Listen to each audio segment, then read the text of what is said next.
Foro de la Historia. El pasado tiene mucho que contar. Bienvenidos y bienvenidas a Foro de la Historia.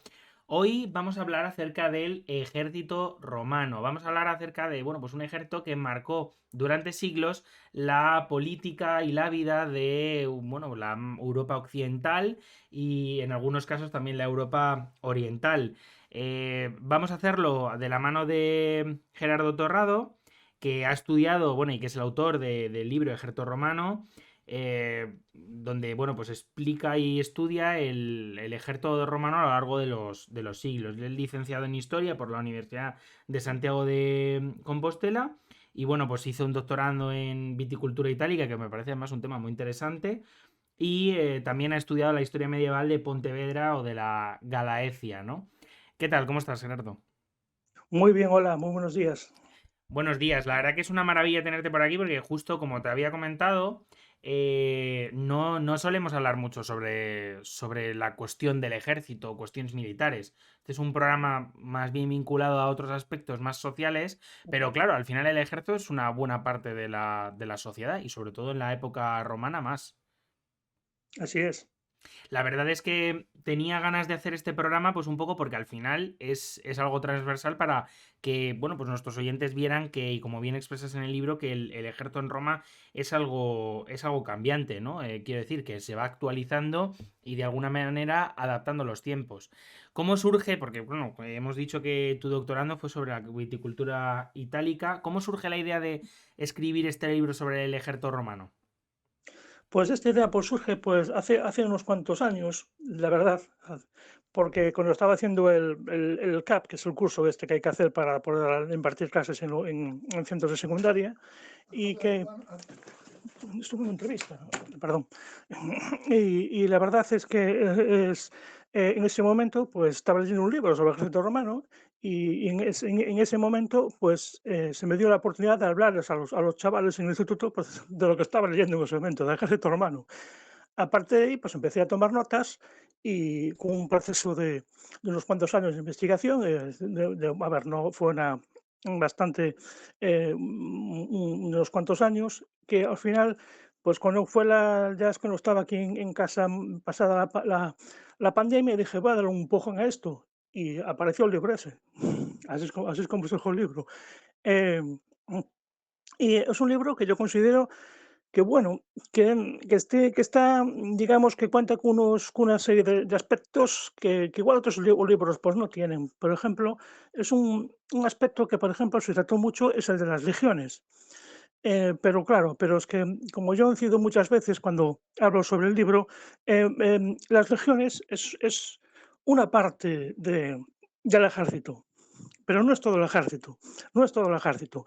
Las legiones, no todos los soldados eran legionarios, había como unidades, digamos, auxiliares y había como, eh, perdón, alas de caballería y organizadas en turma y de más o menos 30 jinetes y, y también había un aspecto que es muy poco estudiado por la bibliografía respecto del ejército romano, que es la clasis, es decir, la marina romana, una marina de guerra que tenía una gran importancia, no solo para llevar las tropas pues, a donde había que llevarlas, no solo por el Mediterráneo, sino también por los cursos fluviales, sino para ese aprovisionamiento que sería elemental en, en para aprovisionar las tropas, pues tanto en los limes, llevando pues por los cursos del río Rin o del Danubio, pues esos recursos. A ver, incluyo también en el libro también un glosario, tengo en cuenta que algunos de los términos son términos latinos en latín y que igual pues no todo el lector o lectora pues no está, digamos, pues adecuada a leer términos latinos. No, es importante pues que con libros como este, que son eminentemente divulgativos, pues se hable un poquito acerca de temas que, pues como tú bien dices, están desconocidos. Además, entre otras cosas, porque, por ejemplo, la Marina Romana, como bien comentas, servía para proteger las rutas comerciales, porque la piratería, que hoy quizá la vinculamos más bien a zonas muy específicas, a lo mejor de África o de otras zonas, estaba en el corazón del Mediterráneo y funcionaba de esa manera y afectaba a las rutas romanas también, y ahí había un trabajo importantísimo. Bueno, Así es. Lo cierto es que Roma comienza siendo pues una ciudad de pastores, ¿no? Un pequeño enclave que no tenía mayor relevancia. ¿Cómo, digamos, se articuló durante esa época, digamos, de los reyes y posteriormente en los primeros siglos de vida de esta Roma? ¿Cómo se articuló el ejército? Pues, personalmente al principio, es decir, en el momento, como dice usted, de la monarquía romana, eran, digamos, como una falange, hoplítica, es una falange hoplítica, eh, en donde, digamos que la primera de las reformas que tenemos constancia, pues la analística romana se le atribuye a su sexto rey, que es Servio Tulio. Es decir, Servio Tulio pues, organiza el ejército en función a grupos de edad, que son los princeps, los que eran los más jóvenes, los astati, y, y los triari, que eran los más, digamos, los más veteranos, no voy a decir viejos, pero bueno, eran los que tenían más edad y que estaban como de reserva. De hecho, la frase de es el turno de los triarios normalmente se solía decir que el momento era peliagudo, ¿no? Porque los triarios solo entraban en combate cuando, bueno, cuando la cosa se complicara. Eh, esta organización estaba en el campo de batalla, el llamado Quincus, que es como una especie de damero, es decir, información como de damero, que después sería el clásico llamado tripliaquis. En el damero este lo que hacían es que digamos, digamos, los hombres pues ya estaban combatiendo, ya estaban como, bueno, cansados, lo que hacían es retirarse y se adelantaban los que estaban justo detrás, pero no detrás, no, es como una formación de damero, de un tablero de ajedrez, ¿no? Y así pues se iban renovando. Eh, en cuanto a esta evolución, bueno, que en el libro quiero, digamos, señalar la evolución del ejército romano, estamos hablando de siglos de evolución, claro, Roma es unos cuantos siglos de evolución. Después de las reformas de Camilo Furio, sin duda la gran reforma del ejército romano, que configura el ejército romano tal como lo conocemos nosotros, el ejército romano clásico, sería en el siglo I antes de Cristo, eh, eh, Cayo Mario. Cayo Mario es el gran reformador del ejército romano. Es decir, el ejército romano que nosotros conocemos en la tarde república o a principios del imperio, o el alto imperio, es producto de las reformas de este Cayo Mario. Es decir, eh, las primeras reformas del ejército estaban en función de los grupos de edad, como acabo de decir, y también en función de en función de la economía de la gente, ¿no? Porque se tenían, en un principio, cada legionario, cada soldado se tenía que ellos mismos comprar, costearse sus propios equipos. Con Cayo Mario lo que hace es integrar en las legiones al Capitecensi. El Capitecensi, ¿qué son? El Capitecensi son aquellos, digamos, aquellos ciudadanos con escasos o nulos recursos que eran incapaces, digamos, de costearse un equipo militar. Lo que se hace con estas reformas de Mario, lo que se hace es que el Estado se haga cargo de este armamento. Con esto se producen dos cosas. Primero, se profesionaliza el ejército y en segundo, una cosa también de extrema importancia es que se homogeneiza el equipo militar. Es decir, aquello ya no es el ejército de Pancho Villa, como suele decirse la expresión, sino que digamos que cada legionario, cada miembro de una legión, pues tenía su equipo homogeneizado. Eh, este es el De- ejército, digamos, que utilizaría, por ejemplo, Julio César o el ejército de una vez con Augusto se queda el imperio, que también hay unas leves reformas en tiempos de Augusto, sobre todo no solo en cuestión de armamento, sino en cuestión de, mm, de ir eliminando legiones. Había muchas legiones, y se empieza digamos, a quitar regiones, digamos, a quitar efectivos del ejército que era mastodóntico en su momento. Tengamos en cuenta que hubiera una guerra civil, había, bueno, en la Tercera República hay varias guerras civiles, y la última de ellas es la que enfrenta a Marco Antonio con Octavio, Y claro, pues cada una de las partes pues tenía su propio ejército que se enfrentaba entre ellos. Y claro, cuando se declara un ganador, eh, Octavio, o Augusto, el primer emperador, pues tiene que, digamos que, limitar un poco los efectivos. Esta evolución del armamento, o bueno, es otra parte que se trata en el libro, ¿no? Pues el armamento pues, sufre como una evolución eh, en donde pues se destacan pues, varios elementos, tanto eh, eh, la infantería pesada como la infantería ligera y como la caballería. Sí, la verdad es que me parece interesante esta cuestión del armamento porque se habla mucho acerca de, bueno, pues de las armas romanas, ¿no? Un poco en cuanto a las innovaciones y tenemos, por ejemplo, pues, bueno, pues eso, es en esas primeras, en esos primeros siglos donde, como bien has dicho, los propios romanos, los ciudadanos eran los que se costeaban estas Ujú. armas.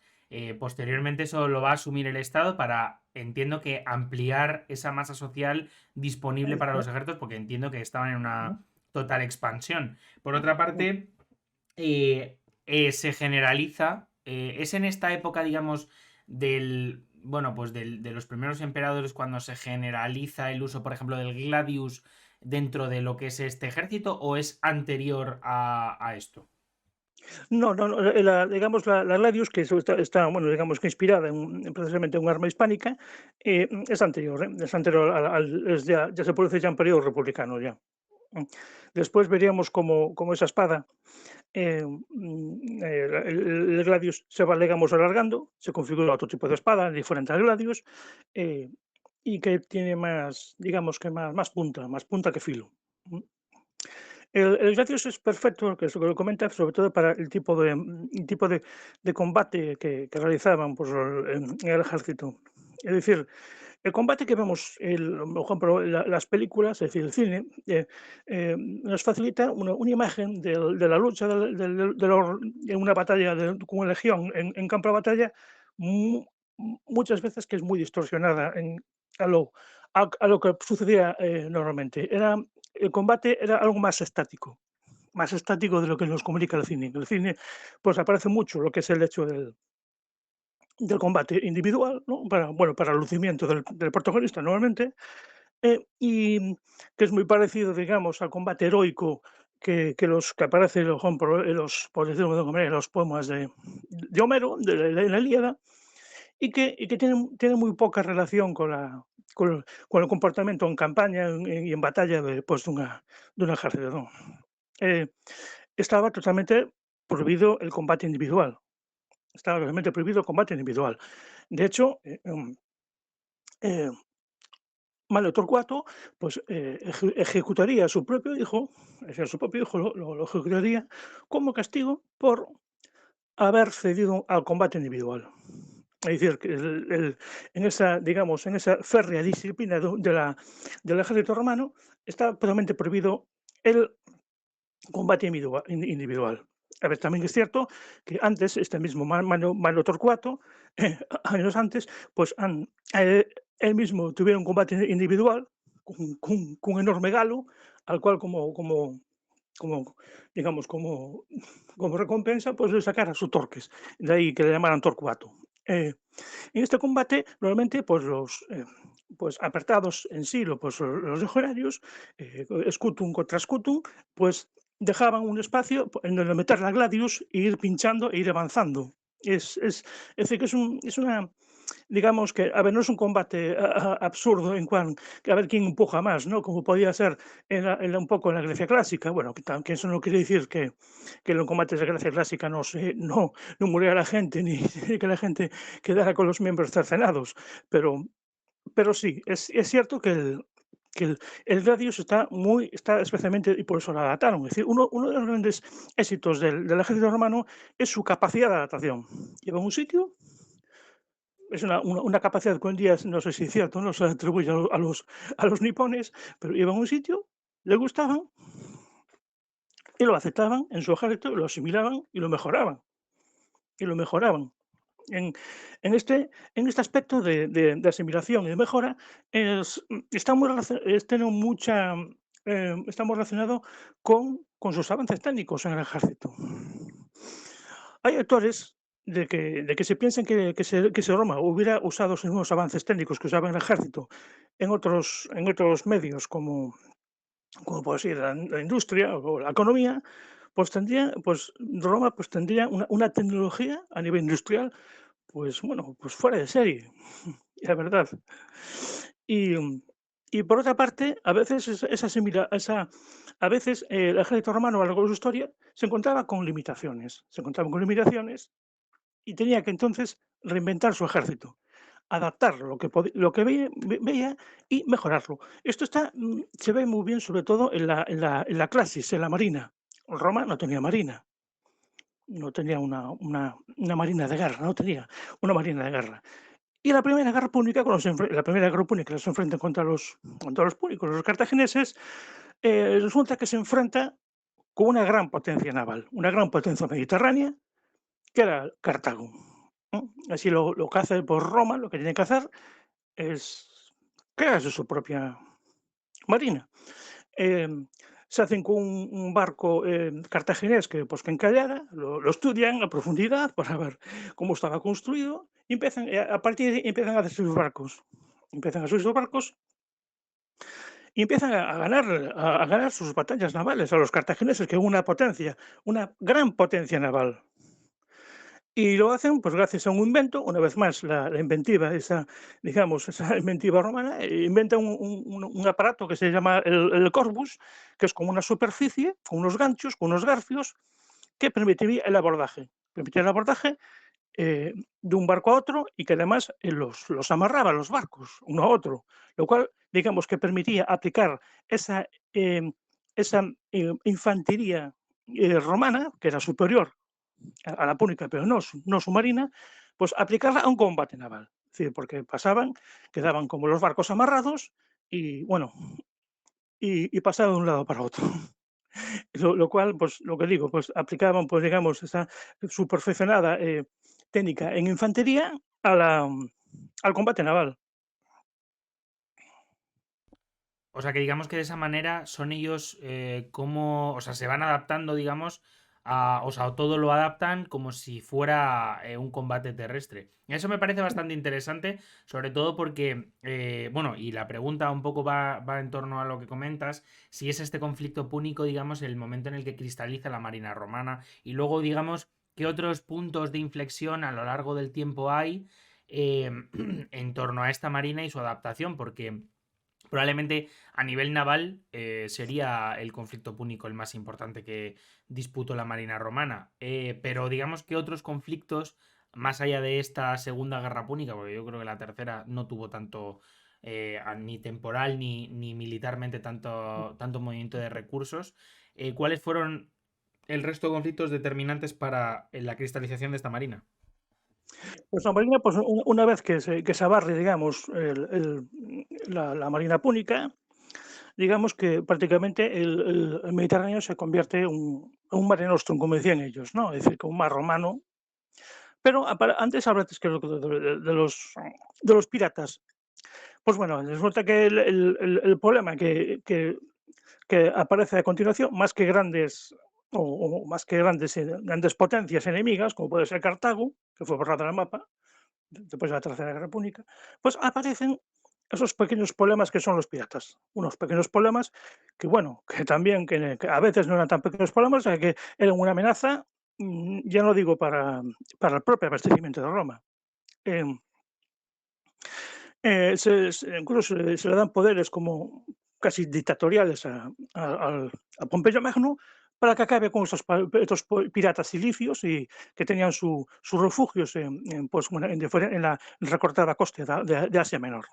Después em, apreciamos cómo precisamente un problema que hubo en la tarde república, una vez que, digamos, que Octavio le gana a Marco Antonio, era precisamente Sexto Pompeyo, es decir, un hijo precisamente del Pompeyo Magno, es decir, el vencedor de los piratas, que se hace con el control de la clase, es decir, que tenía una gran flota.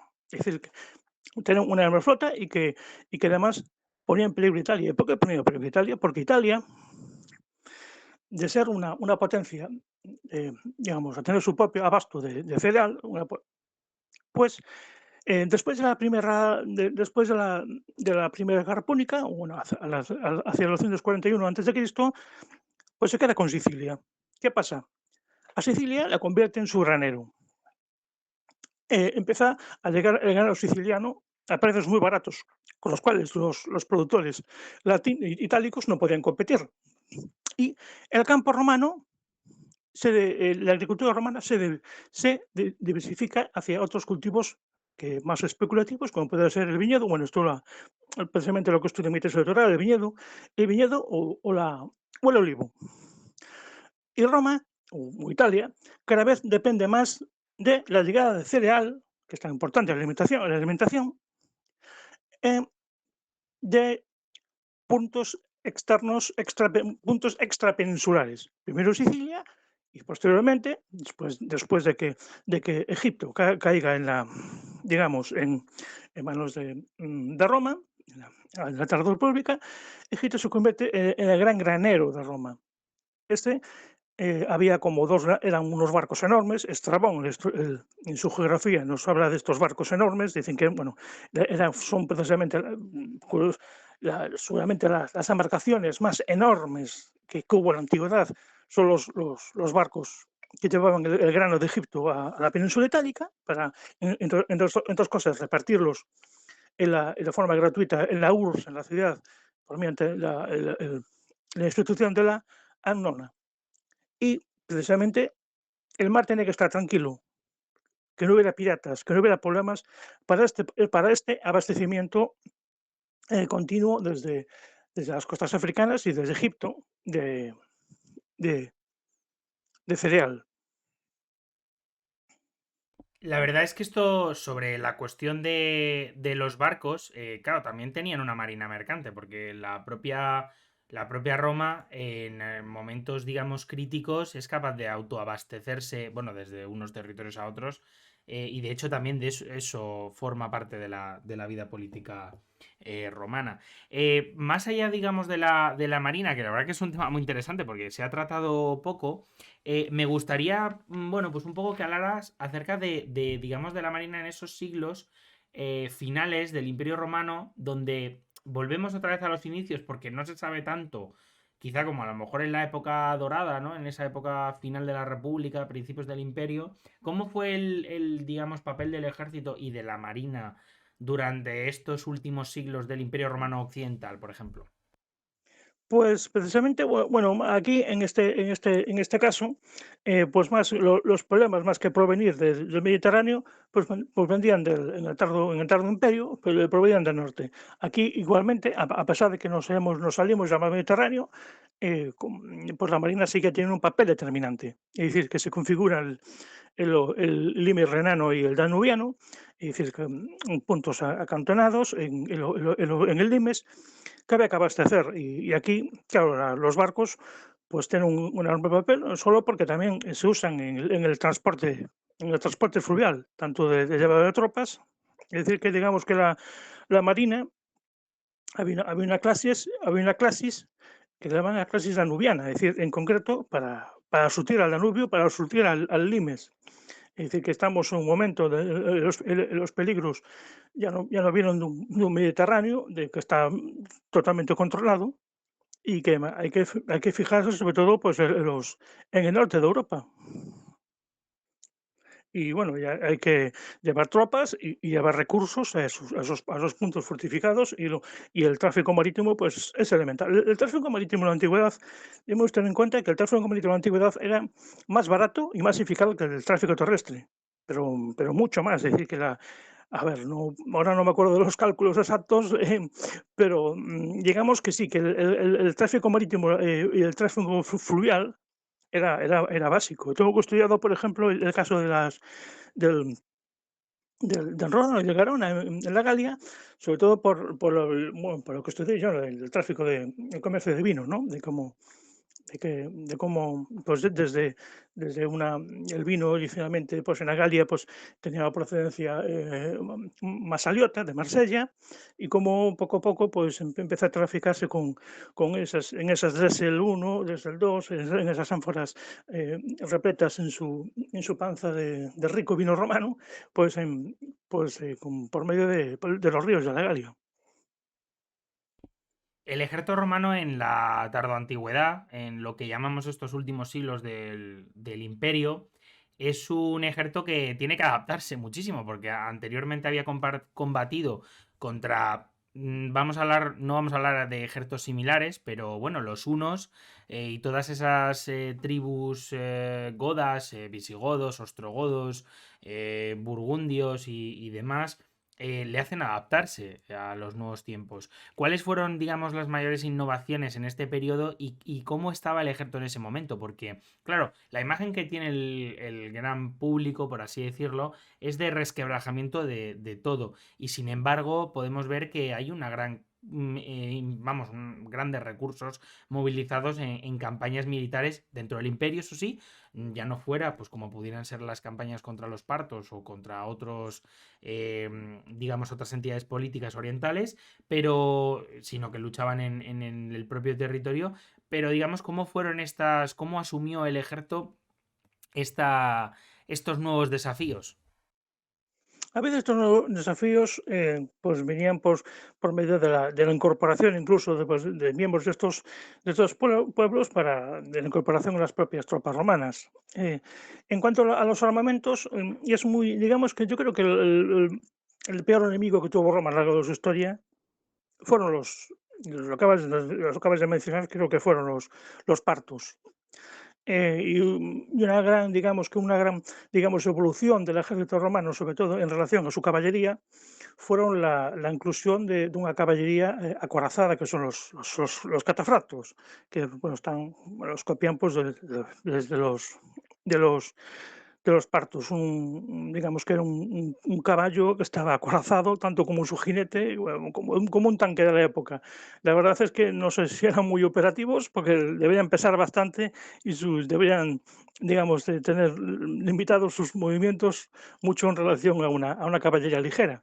Pero bueno, lo más estos partos, ya bueno, es la batalla de Carra, y donde el triunviro Craso pues pierde la vida, pues llegan los conflictos, llegan hasta el Tardo Imperio, pero ya muy tardío.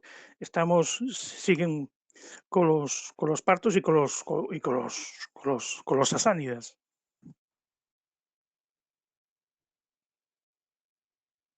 Ya para finalizar un poco el programa, me gustaría preguntarte acerca de, bueno, pues un poco de los últimos, bueno, digamos del aspecto más en cuanto a los restos que han quedado en torno a esto, a este ejército. Vemos, por ejemplo, ayer mismo estaba en el Museo Arqueológico Nacional, bueno, yo que vivo en Madrid, pero vamos, hay otros Sí, muchos. em, ¿Qué restos han quedado y cómo se puede, digamos, aprender un poco más acerca del ejército en cuanto a sus restos? ¿Qué yacimientos hay o cómo ha sido, pues un poco su estudio? yo creo que, bueno, fueron muchos los restos, pero yo creo que últimamente, las últimas décadas, digamos que el yacimiento que aportó más información fue el yacimiento del campamento de Vindolanda, en Gran Bretaña, sobre todo porque por las condiciones de la tierra, como de turba, pues se encontraron, bueno, incluso restos incluso de materiales que normalmente no superan al paso del tiempo, como puede ser el cuero. Se encontraron sandalias, se encontraron incluso unas tablas, las tablas de Vindolanda, donde incluso hay por las cuales podemos conocer el, la vida cotidiana, incluso un campamento romano, la vida cotidiana. El campamento romano, campamentos romanos que sabemos de que en muchos casos pues dieron lugar incluso a ciudades, porque el campamento romano, un campamento estable, claro, un campamento estable, porque cuando los romanos siempre tenían que acampar para pernoctar, tenían que levantar un campamento, pero había campamentos estables por ejemplo, un campamento para que un ejército pudiera invernar. Y ese campamento y las cándava, es decir, las casitas que surgían alrededor, pues a veces eran pues desde mercaderes, incluso prostitutas, pues todo eso con el tiempo, en algunos casos, pues dio lugar a ciudades.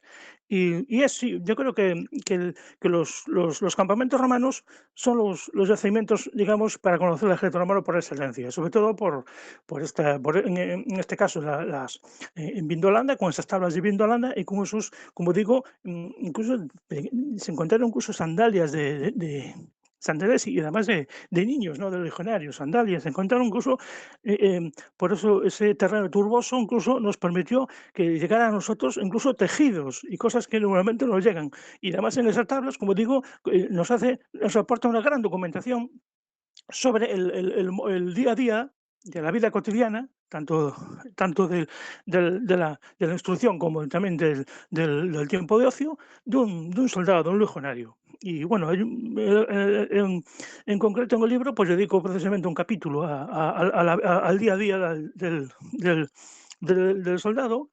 Y bueno, pues creo que esa información que hoy sabemos sobre el día a día de un legionario, de un soldado, no la tendríamos si no fuera por el yacimiento de Vindolanda. Pues la verdad, Gerardo, es que creo que vamos, es un libro muy interesante, yo lo recomiendo, sobre todo, pues eso, por ese carácter transversal que tiene y, bueno, también ese carácter social, que justo desde el que estabas tú hablando, pues acerca de la vida de los legionarios, porque muchos, bueno, y de los soldados auxiliares romanos, incluso de estos pueblos que se van uniendo progresivamente a lo que es el imperio, o sea, el ejército del imperio. La verdad que me parece que justo esto es a mí, por lo menos en el foro, sí que es cierto que es lo que más nos ha interesado siempre, esa historia social y en este caso creo que esto también aporta mucho, ¿no? Entonces, bueno, la verdad que me gustaría recomendar el libro y bueno, y sobre todo darte las gracias por haber estado aquí, porque, bueno, creo que hablar del ejército de otra manera también es importante. Muchas gracias. Yo también quiero dar las gracias, no solo a vosotros, sino también a la editorial Erasmus y bueno, y toda la gente que se desvinculó para que este proyecto, este libro, pues siga adelante y también a 3 grupos de recreadores, si se me permite decirlo, Sí, que me claro. aportaron créditos fotográficos claro, porque el libro, pues gana, digamos, a nivel, para la gente sepa lo que es una lórica mata, diferenciado de una lórica segmentata, lo que es un pilum, un casco Montefortino, un casco gálico, a veces se necesitan pues, dibujos o fotos. Y en este concreto, estos 3 grupos de recreadores, que son Galaquia Viva, Corster Telucensium y Mos Religiosus, pues me fueron muy, muy valiosos, ya que me aportaron pues, los créditos de sus fotos. Son un grupo de recreadores que con mucha seriedad y muy documentados, pues hacen recreaciones tanto del ejército como de cuestiones religiosas, de rituales. No, desde luego como recreador sí que te puedo decir porque además yo también recreo, pero no en el caso, no la época romana, bueno, pues que es interesante y que desde luego el trabajo que hacen este tipo de grupos es fundamental para el conocimiento de esta gente que a lo mejor pues no llegaría al libro, pero que sí que llega a ver una recreación y que es importante y que también, bueno, pues que sirve para complementar pues estudios como el tuyo, Gerardo. Ujú. Así que nada, muchísimas gracias. Yo por mi parte, pues dejaré el link del libro para que quien quiera lo pueda adquirir. Y nada, darte las gracias nuevamente por haber estado aquí, pues sobre todo, pues eso, por poner en valor tanto tu trabajo como el carácter del ejército romano a lo largo de la historia. Bueno, gracias a vosotros. Muy buenos días. Gracias. Pues nos vemos la semana que viene en el siguiente podcast. Muchas gracias y chao. Chao. Si te ha gustado este podcast, puedes darle 5 estrellas en Spotify. Por otra parte, si lo ves desde iVoox o desde YouTube, puedes darle un buen like. Asimismo, nos puedes seguir en redes sociales para ver los artículos que vamos publicando en forodelahistoria.com. Recuerda que tu apoyo es fundamental para este podcast y para, bueno, pues las personas que lo componemos. Muchísimas gracias y nos vemos la semana que viene. Chao.